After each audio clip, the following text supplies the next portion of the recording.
1956 में कुशल व्यक्ति जिसका नाम था पॉल गैरेट 64 की उम्र में अपनी जॉब से रिटायरमेंट ले लेता है। पॉल बाकी पेंशनर्स की तरह अपनी बाकी की पूरी लाइफ यूं ही खाली बैठ के गुजारना नहीं चाहता था, बल्कि वो अपनी जिंदगी के आखिरी सालों को बेस्ट साल बनाना चाहता था। पॉल अपनी वेल्थ को इंक्रीज करना चाहता था ताकि वो दूसरों की मदद कर सके। पॉल ने डिसाइड किया कि वो अपनी वेल्थ को इंक्रीज करने के लिए अपने पैसों को फास्ट ग्रोइंग कंपनीज में इन्वेस्ट करेगा। पॉल कुछ लोगों को जानता था जो कि वॉल स्ट्रीट में काम करते थे। पॉल ने उनको अप्रोच करना स्टार्ट किया और उनसे उन कंपनीज के नाम पूछने लगा जिन्हें कि वो पसंद करते हों और साथ ही साथ वो साइज में भी छोटी हों। फाइनली पॉल के पास 50 कंपनीज की एक लिस्ट तैयार हो गई।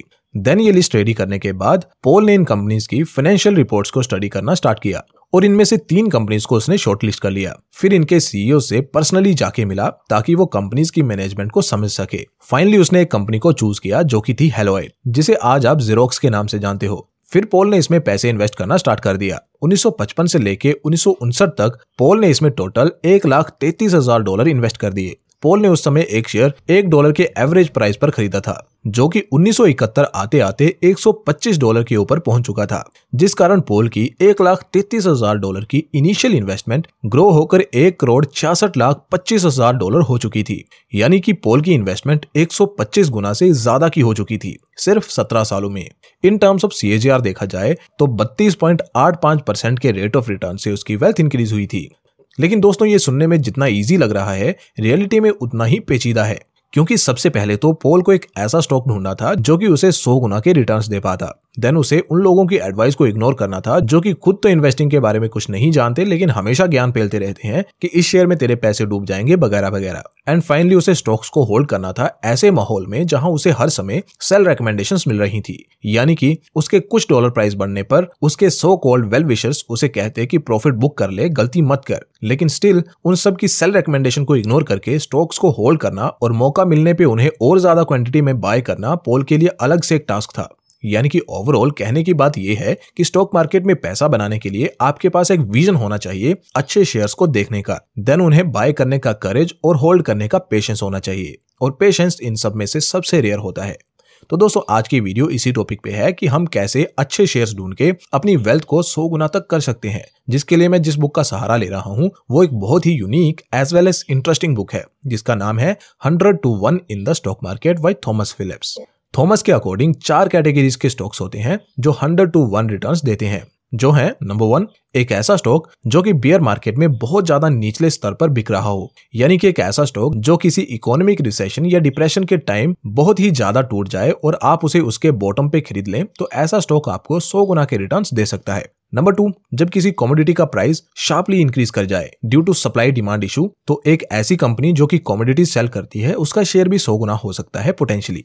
नंबर 3, लंबे समय तक बिजनेस एक्सपैंड होता रहे और इन्फ्लेशन बढ़ती रहे तब भी शेयर्स 100 गुना हो सकते हैं। नंबर 4, जब एक कंपनी अपनी अर्निंग्स को री इन्वेस्ट करे और इन्वेस्टेड कैपिटल पे एवरेज से ज्यादा रिटर्न्स जनरेट करे, तो ऐसी कंपनी का शेयर भी 100 गुना हो सकता है। और दोस्तों, 4th टाइप में फॉल करने वाले stocks he most of the time सबसे जल्दी 100 गुना होते हैं। इसलिए हमारा focus in 4 type of stocks पे ही होने वाला है।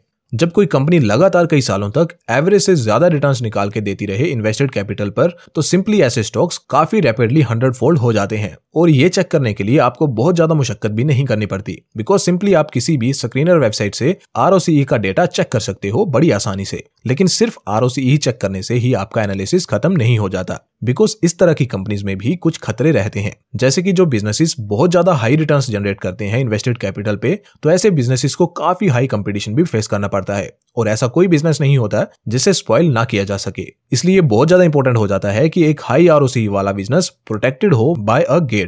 गेट का मतलब है कि एंट्री बैरियर। जैसे कि हम अपने घरों के बाहर गेट बनाते हैं टू प्रोटेक्ट आवर हाउसेस, वैसे ही कंपनी का गेट होता है उनके बिजनेस को प्रोटेक्ट करने के लिए फ्रॉम देयर कंपटीटर्स। ये गेट्स हो सकते हैं किसी पेटेंट की फॉर्म में हो, या कोई ऐसी इन्वेंशन जो कोई और ना कर पाए, या फिर रॉ मटेरियल्स पे कंपनी की सत्ता, वेल एस्टेब्लिश्ड ब्रांड नेम्स। इसी तरह के कई सारे गेट्स हो सकते हैं जो कि कंपनी को प्रोटेक्ट करते हैं टू गेट कॉपीड। बस आपको मेक श्योर करना है कि ये गेट्स इनफ स्ट्रॉन्ग हो और हाई हो ताकि कंपटीटर्स इन्हें क्रॉस ना कर पाए और एक एंट्री बैरियर बना रहे।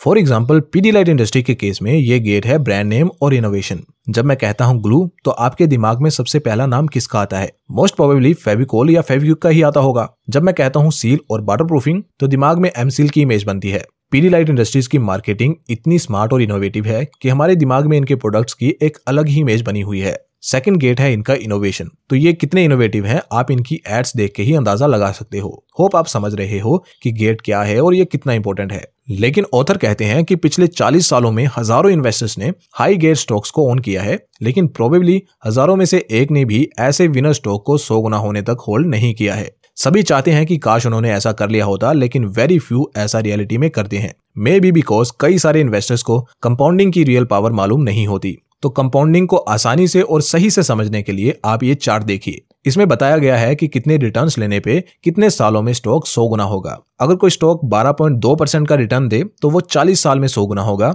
अगर 14% के रिटर्न दे तो 35 साल में, और बाकी भी आप यहाँ देख सकते हो। अगर आप सिर्फ 15 सालों में ही 100 गुना के रिटर्न्स चाहते हो तो उसके लिए आपके स्टॉक्स को 35% के रेट ऑफ रिटर्न से ग्रो होना होगा। आपको इनमें से जो भी नंबर रियलिस्टिक लगे आप उसे चूज कर सकते हो और उसके अकॉर्डिंग अपनी स्ट्रेटेजीज को क्राफ्ट कर सकते हो। दोस्तों, नेक्स्ट लेसन के बारे में जानने से पहले मैं आपसे एक सवाल पूछना चाहूंगा। मान लो कि आपके नी में कुछ प्रॉब्लम है जिस कारण आपको सर्जरी करवानी है, तो आप सर्जरी किससे करवाओगे? आई नो बहुत ही डम क्वेश्चन है, बिकॉज सभी जानते हैं कि सर्जरी करना एक एक्सपर्ट सर्जन का काम होता है, ना कि किसी हलवाई का। लेकिन दोस्तों, जब इन्वेस्टमेंट की बात आती है तो हम क्यों इस बात को भूल जाते हैं और अपने दोस्तों, रिश्तेदारों और पड़ोसियों से एडवाइस लेके इन्वेस्ट कर देते हैं जिनको की स्टॉक मार्केट की जीरो एक्सपर्टीज होती है। देखो यार, स्टॉक मार्केट एक रिस्की फील्ड है और यहाँ वहां से टिप्स लेके इन्वेस्ट करना आपकी वेल्थ के लिए काफी घातक साबित हो सकता है। तो अगर आप नहीं चाहते कि आपकी मेहनत की कमाई स्टॉक मार्केट में डूब जाए, तो ऐसे में आपकी मदद कर सकता है एक फाइनेंशियल एक्सपर्ट, जो कि आपको सही एडवाइस दे, आपके लिए सही इन्वेस्टमेंट अपॉर्चुनिटीज ढूंढ के लाए। और ये सब पॉसिबल होगा मोतीलाल ओसवाल से जुड़ने पे। मोतीलाल ओसवाल से जुड़ने पे आपको एक फाइनेंशियल एडवाइजर दिया जाता है जो आपकी इन्वेस्टमेंट और ट्रेडिंग से रिलेटेड सभी क्यूरीज को सुनता और सॉल्व करता है। यही नहीं, वो आपको इन्वेस्टमेंट से जुड़ी सही गाइडेंस भी देता है। आपको बस मोतीलाल ओसवाल के साथ फ्री में डीमैट अकाउंट ओपन करना है, जो कि करना बहुत ही इजी एंड सिंपल है। सिंपली आप आधार कार्ड, पैन कार्ड और बैंक प्रूफ लगा के डीमैट अकाउंट चुटकियों में ओपन कर सकते हो। और बात करी जाए ट्रस्ट फैक्टर की, तो मोतीलाल ओसवाल को इस फील्ड में 30 साल का एक्सपीरियंस है और 50 लाख से ज्यादा इन्वेस्टर इन पे ट्रस्ट करते हैं और इनकी सर्विसेज को यूज कर रहे हैं। मोतीलाल ओसवाल से जुड़ने के कुछ और फायदों की बात करी जाए तो उनमें शामिल हैं 1 ईयर जीरो मेंटेनेंस चार्जेस, और ये आपसे चार्ज करते हैं 20 रुपीज की फ्लैट ब्रोकरेज। अकाउंट ओपन करते ही आपको एक वेलकम बास्केट दी जाएगी जिसमें आप इनके AI बेस्ड टूल्स यूज कर सकते हो। साथ में ब्रोकरेज रिवर्सल भी मिलेगा। आप मोबाइल ऐप या फोन कॉल से भी इन्वेस्ट कर सकते हो। तो दोस्तों, डिस्क्रिप्शन में दिए लिंक पे क्लिक करिए, अपना नाम, फोन नंबर और सिटी डाल के तुरंत अपना डीमैट अकाउंट मोतीलाल ओसवाल के साथ ओपन करिए। अब दोस्तों, टॉपिक पे वापस आते हैं। तो नेक्स्ट लेसन जो कि इस बुक से मैंने सीखा वो है फिगरिंग द ऑड्स। एक रैशनल इन्वेस्टर को यह समझना चाहिए कि इन्वेस्टिंग एक गेम है प्रोबेबिलिटीज की, ना कि पॉसिबिलिटीज की। आप जब एक स्टॉक को खरीदते हो तब आप एक अननोन फ्यूचर को खरीद रहे होते हो। कोई भी ये प्रेडिक्ट नहीं कर सकता कि फ्यूचर कैसा होगा। इसलिए एज अ वाइज इन्वेस्टर आपको तभी इन्वेस्ट करना चाहिए जब ऑड्स हैवीली आपके फेवर में हो। ऐसा करने से आपके प्रोबेबिलिटी ऑफ प्रॉफिट बढ़ जाते हैं। और जैसा कि हमने अभी जाना कि इन्वेस्टिंग एक गेम है प्रोबेबिलिटीज की, ना कि पॉसिबिलिटीज की, इसलिए रॉन्ग परचेज करके इस बात की उम्मीद कभी ना करें कि कभी तो शेयर टर्न अराउंड होगा और मुझे प्रॉफिट होगा। ऑड्स को अपने फेवर में करने के लिए सबसे बेस्ट तरीका है कि आप स्टॉक्स के PE मल्टीपल्स को सही से समझें। जैसे कि हॉट कॉफी पीने से मुंह जलने का खतरा होता है, वैसे ही हॉट स्टॉक में इन्वेस्ट करने से आपकी वेल्थ जलने का भी खतरा होता है। हॉट स्टॉक्स यानी कि वो स्टॉक्स जिनका PE जरूरत से ज्यादा हाई होता है। स्टॉक प्राइस के 2 कंपोनेंट होते हैं। एक है एक्चुअल अर्निंग्स पर शेयर, यानी कि एक शेयर के पीछे कंपनी कितना अर्न करती है, और दूसरा है कि कितने लोग 1 रुपए की अर्निंग के पीछे कितना प्राइस मल्टीपल पे करने के लिए रेडी हैं। और सिंपल तरीके से समझाऊं तो PE को आप ऐसे समझिए कि अगर आपको एक ऐसा बिजनेस खरीदना है जो 100 रुपए का प्रॉफिट कमाता है 1 साल में, तो आप उसे कितने रुपए देके खरीदोगे। प्रॉफिट के जितने भी गुना का प्राइस आप पे करोगे उस बिजनेस को खरीदने के लिए, उसे ही PE मल्टीपल यानी प्राइस टू अर्निंग मल्टीपल कहते हैं। किसी भी स्टॉक का ये PE मल्टीपल चेक करना इसलिए इंपॉर्टेंट है क्योंकि इससे आपको पता चलता है कि कोई स्टॉक करंट मार्केट प्राइस पे सस्ता है या फिर महंगा। And as we earlier discussed कि किसी भी स्टॉक में तब इन्वेस्ट करना जब ऑड्स हमारे फेवर में हो, तो हमारी प्रोबेबिलिटीज ऑफ प्रॉफिट बहुत इंक्रीज हो सकती हैं। इसलिए जब एक fundamentally strong share with low PE available हो तो इसमें इन्वेस्ट करने से हम ऑड्स को अपने फेवर में ला सकते हैं। हमारा डाउनसाइड रिस्क काफी कम हो सकता है ऐसा करने से, और प्रॉफिट होने की प्रोबेबिलिटी भी बढ़ जाएगी। दोस्तों, हमारा गोल है अपनी वेल्थ को 100x 1000x करने का, जो कि तभी पॉसिबल होगा जब हम राइट शेयर्स को राइट प्राइस पर खरीदेंगे, जो कि आप सिंपली कर सकते हो PE को एनालाइज करके। पीटर लिंच भी कहा करते थे कि अगर आपको PE के बारे में कुछ याद नहीं रखना तो बस इतना याद रखो कि आपको उन स्टॉक्स को अवॉइड करना है जिनकी PE एक्सेसिवली हाई हो, ऐसा करने से आप खुद को बहुत सारी परेशानियों से बचा लोगे और काफी पैसा भी सेव कर लोगे। एक हाई पीई वाला स्टॉक उस घोड़े की तरह है जिसपे बहुत भारी सामान लदा हुआ है। जैसे कि ये घोड़ा ज्यादा भारी सामान के कारण तेज नहीं भाग सकता, इवन वो इसके कैपेबल है, वैसे ही एक स्टॉक ज्यादा स्पीड से ग्रो नहीं हो सकता जिसकी पीई जरूरत से हाई हो, फिर चाहे वो शेयर कितना ही कैपेबल क्यों ना हो। 100-to-1 बुक से नेक्स्ट लेसन है quality of earnings and management. दोस्तों मान लो कि ये इनकम स्टेटमेंट है राहुल और विजय की, दोनों सेम एज के हैं और दोनों की ही इनकम और अर्निंग सेम है। तो अब मैं अगर आपको कहूं कि आपको इन दोनों के लिए अर्निंग मल्टीपल तय करना है तो क्या आप कर पाओगे? अब दोनों के लिए सेम मल्टीपल तय नहीं कर सकते। व्हाई? बिकॉज आपके पास इनके बारे में पूरी इन्फॉर्मेशन नहीं है। तो अब दोनों की फुल इन्फॉर्मेशन पे एक नजर डालते हैं। राहुल जो है वो अपना बहुत सारा पैसा खर्च करता है खुद को एजुकेट करने पर, ऑल्सो वो खुद की हेल्थ पर भी काफी स्पेंड करता है, साथ ही वो एक अच्छी सोसाइटी में रहता है। लेकिन दूसरी तरफ विजय अपनी आधे से ज्यादा इनकम गैम्बलिंग और ड्रिंकिंग में उड़ाता है और एजुकेशन पे कोई पैसा खर्च नहीं करता। इस फैक्ट को देखते हुए ये बात एकदम क्लियर हो जाती है कि राहुल की अर्निंग्स फ्यूचर में ज्यादा तेजी से ग्रो होने वाली हैं। कंपनीज भी लोगों की तरह ही होती हैं और इनकी अर्निंग्स की क्वालिटी भी वेरी करती है, इसीलिए इनको ब्लाइंडली कंपेयर करना घोड़े और गाय को कंपेयर करना है इस आधार पे कि कौन तेज भागेगा। ऑथर दो तरह की अर्निंग्स के बारे में बात करते हैं, अकाउंटिंग एंड कंसेप्चुअल। कुछ बातें हैं जो हर एक इन्वेस्टर को ध्यान में रखनी चाहिए अर्निंग्स देखते समय।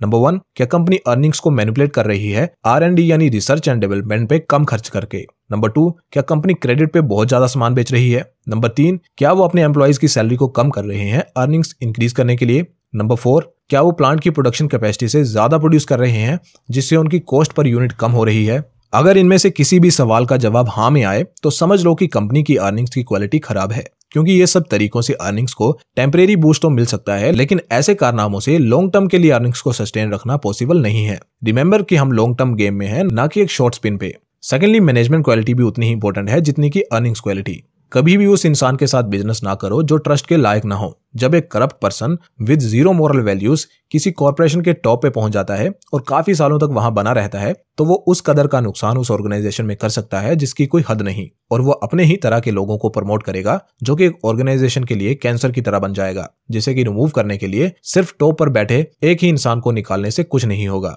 पूरी की पूरी मैनेजमेंट को चेंज करना होगा, जो कि करना बहुत ही मुश्किल हो जाएगा। हो सकता है उससे पहले ही ये कैंसर नुमा मैनेजमेंट ऑर्गेनाइजेशन को तबाह कर दे। हेंस किसी बैड मैनेजमेंट वाली कंपनी से टर्न अराउंड की उम्मीद लगाना बहुत ही बड़ी बेवकूफी हो सकती है। देन दोस्तों नेक्स्ट लेसन है अर्निंग पावर। स्टॉक्स के ऊपर या नीचे जाने के कई सारे रीजंस होते हैं, वैसे ही अर्निंग्स के भी ऊपर या नीचे जाने के कई सारे रीजंस हो सकते हैं। एज इन्वेस्टर्स हमें देखना चाहिए अर्निंग्स पावर को। अर्निंग्स और अर्निंग्स पावर के बीच क्या डिफरेंस है, आइए ऑथर से ही सीखते हैं।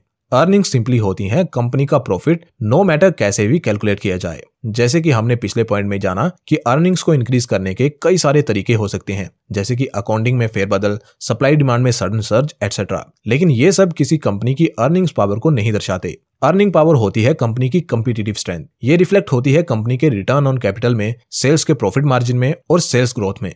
टेम्परेरी अर्निंग फ्लक्चुएशंस और परमानेंट अर्निंग पावर में डिफरेंशिएट ना कर पाना ही एक मेजर रीजन है 100 बैगर अपॉर्चुनिटी को मिस करने का। ये चेक करने के लिए कि फर्म के पास अर्निंग पावर है या नहीं, आपको देखना चाहिए 10-year trend of sales growth, profit margin, return on equity, return on invested capital, ratio of sales to invested capital, build up of book value. हमें ये मेक श्योर करना चाहिए कि ये सब वीकनेस का साइन तो नहीं शो कर रहे। अगर नहीं तो आप कह सकते हो कि कंपनी के पास अर्निंग पावर है। दोस्तों बुक में और भी बहुत कुछ है बताने को, लेकिन वीडियो बहुत लंबा हो जाएगा, तो मैं ऐसा करता हूं कि इसका लिंक मैं डिस्क्रिप्शन में प्रोवाइड कर देता हूं, आप इसे मंगवा के पढ़ लेना। बिलीव मी, ये बुक आपकी स्टॉक मार्केट जर्नी में बहुत हेल्पफुल साबित होने वाली है। तो दोस्तों आपको इस कमाल की book 100-to-1 in stock market की वीडियो समरी कैसी लगी कमेंट में जरूर लिखें, और साथ ही वीडियो को लाइक भी करें ताकि मुझे मालूम पड़े कि आप ऐसी वीडियोस पसंद कर रहे हो। So that's it for today दोस्तों। आई होप आपने आज का सेशन एंजॉय किया होगा। अगर आप पर्सनल फाइनेंस, बिजनेस और मनी मैनेजमेंट पर वीकली कंटेंट चाहते हो तो चैनल को सब्सक्राइब कर दो और बेल आइकन को भी प्रेस कर दो ताकि आपको सभी नोटिफिकेशन ऑन टाइम मिलती रहें। और साथ ही दोस्तों डिस्क्रिप्शन में दिए लिंक पे क्लिक करके मोतीलाल ओसवाल के साथ एक फ्री डीमैट अकाउंट जरूर ओपन करें और उनकी फैसिलिटीज का फायदा उठाएं।